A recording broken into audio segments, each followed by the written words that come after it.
बांग्लादेश के अंदर मालदीव से इंस्पायर्ड इंडिया आउट कैंपेन इस वक्त चल रही है और बांग्लादेश की तकरीबन तमाम मेजर अपोजिशन जमातों ने इस कैंपेन के अंदर हिस्सा लिया हुआ है या हिस्सा लेने जा रहे हैं। अब पिछले एपिसोड में मैंने आपको बताया था कि इंडिया इस बात पे परेशान है कि अगर इंडिया आउट कैंपेन बांग्लादेश के अंदर सक्सेसफुल हो गई तो इसका स्पिल ओवर इफेक्ट होगा श्रीलंका, भूटान और नेपाल के अंदर। अब आज ज़रा बात करते हैं इस चीज़ पे कि नेपाल के अंदर बांग्लादेश की इंडिया आउट कैंपेन का स्पिल ओवर इफेक्ट कैसे हो सकता है। बांग्लादेश के अंदर जो इस वक्त इंडिया आउट कैंपेन स्टार्ट हुई है या इवन मालदीव के अंदर भी जो स्टार्ट हुई थी, मालदीव में तो सक्सेसफुल गई, वहाँ पर गवर्नमेंट चेंज हो गई। यहाँ पर दोनों जगहों पे, दोनों मुल्कों के अंदर नेशनलिस्टिक बुनियादों पे इंडिया आउट कैंपेन स्टार्ट हुई है। वहाँ पर इंडियन मिलिट्री की प्रेजेंस के हवाले से मालदीव में इंडिया आउट कैंपेन स्टार्ट हुई। बांग्लादेश में इंडिया की इंटरफेरेंस, चाहे वो पॉलिटिकल सर्कल्स में हो, ब्यूरोक्रेसी के अंदर हो या दीगर शोबों में, उस हवाले से इंडिया आउट कैंपेन स्टार्ट हुई है। तो नेशनलिज्म एक बुनियादी पिलर है दोनों मुल्कों के अंदर इंडिया आउट कैंपेन के स्टार्ट होने के हवाले से। अब नेपाल के अंदर भी ऐसे ही नेशनलिस्ट जज्बात मौजूद हैं, नेशनलिस्ट एक कॉजेज मौजूद हैं जिनको लेकर इंडिया समझता है कि मालदीव जैसी और बांग्लादेश जैसी कैंपेन वहां पर भी स्टार्ट हो सकती है। बल्कि मैं आपको ये बताऊं कि 2023 में और 2022 के अंदर सॉफ्ट बिगिनिंग हुई थी नेपाल के अंदर इंडिया आउट कैंपेन की। उसका नाम डिफरेंट था, बैक ऑफ इंडिया और गो बैक इंडिया करके एक मूवमेंट स्टार्ट हुई थी इनिशियल स्टेजेस पे, लेकिन फिर उसको थोड़ा सा ठंडा कर दिया गया था। उसमें इंडिया की बड़ी कोशिशें थी, उन्होंने बैक ऑफ इंडिया और गो बैक इंडिया मूवमेंट्स को शांत करवा दिया था। इंडिया की बड़ी वहाँ पर स्ट्रांग लॉबी है, वो जो पुराने किंग के सपोर्टर्स हैं वो यहाँ पर हिंदू राष्ट्र बनाने के चक्कर में, आरएसएस वाले भी बड़े फाल हैं नेपाल के अंदर। वो समझते हैं इन सारे झमेलों से बचने का तरीका यही है कि दोबारा से इसको हिंदू किंगडम में कन्वर्ट किया जाए, बादशाह को दोबारा लेकर आए यहाँ पे, और उसके लिए वहाँ पर भरपूर लॉबिंग बाय द वे हो रही है। लेकिन इंडिया आउट कैंपेन यहाँ कैसे शुरू हो सकती है नेपाल के अंदर, इस पे ज़रा ब्रीफली बात करते हैं। कौन सी फ्लैश पॉइंट्स मौजूद हैं जो कि इंडिया आउट कैंपेन का सबब बन सकती है नेपाल के अंदर। सबसे बड़ा फ्लैश पॉइंट यहाँ पर टेरिटोरियल डिस्प्यूट है। नेपाल और इंडिया के दरमियान टेरिटोरियल, बहुत बड़े लेवल का टेरिटोरियल डिस्प्यूट है। लीपू लेक और काला पानी का डिस्प्यूटेड इलाका दोनों के दरमियान मौजूद है, दोनों का क्लेम इसके ऊपर।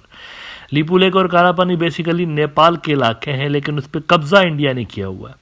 और पिछली जो हुकूमतें थीं कम्युनिस्टों से पहले, इस वक्त तो वहाँ पर कम्युनिस्टों की गवर्नमेंट है, उससे पहले जो हुकूमतें थीं और इवन उससे भी पहले जब बादशाह थी वहाँ पे, तो उन्होंने डिस्पाइट द फैक्ट कि उनका क्लेम था इन इलाकों के ऊपर, ज़्यादा कोशिश नहीं की थी ये इलाका वापस लेने के लिए, लीपू लेक और काला पानी का। लेकिन जब से लेकर वहाँ पर कम्युनिस्ट आए हैं उनका स्टांस हार्ड रहा है टेरिटोरियल डिस्प्यूट के ऊपर।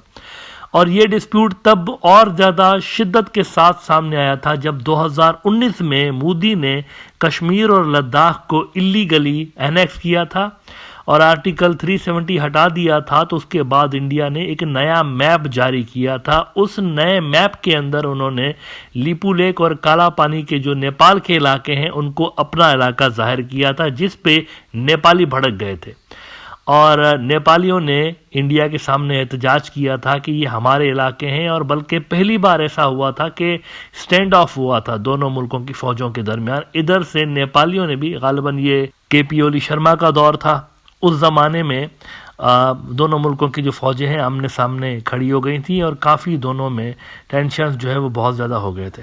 उसके बाद ये होता है कि डिप्लोमेसी दोनों मुल्कों के दरमियान शुरू होती है और डिस्प्यूट को थोड़ा सा इसको कूल डाउन करने की कोशिश करते हैं दोनों। Having said that, this issue is not resolved yet, और ये मौजूद है एज इट इज़ और ये बर्निंग इशू है, इसमें सिर्फ तीली डालने की देर है। इंडियन समझते हैं वहाँ के थिंक टैंक्स के इस इशू को बुनियाद बना के, जैसे इंडियन मिलिट्री की प्रेजेंस, अब कहने को तो 77 फौजी थे ना मालदीव के अंदर बेस के ऊपर, लेकिन 77 फौजों की प्रेजेंस की वजह से गवर्नमेंट वहां पर गिर गई, इतनी बड़ी इंडिया आउट कैंपेन शुरू हो गई। तो यहां पर भी टेरिटोरियल डिस्प्यूट को बुनियाद बना के इंडिया आउट कैंपेन को दोबारा यहां पर रीलॉन्च किया जा सकता है। एक तो ये फ्लैश पॉइंट है।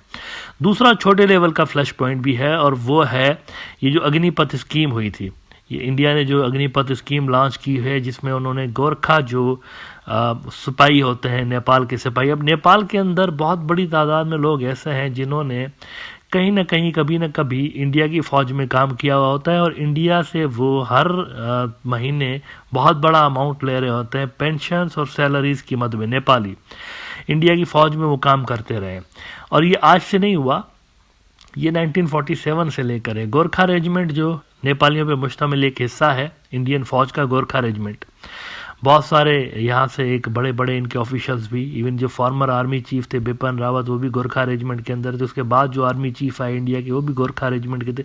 काफ़ी सारे टॉप के ऑफिशियल्स इस रेजिमेंट से ताल्लुक़ रखते चले आ रहे हैं। इंडियंस भी जाते हैं इसके अंदर, लेकिन नेपाली भी इसमें जाते हैं।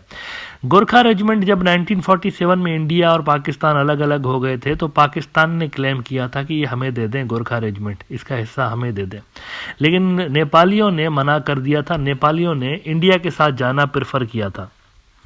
और उसके बाद लेकिन ये होता है कि मोदी सरकार जब आते हैं, तो उन्होंने इतनी पुरानी और इतनी लॉयल जो हिस्सा था इंडिया की फ़ौज का, उसको धपड़धूस कर दिया उन्होंने अग्निपथ स्कीम लॉन्च करवा के।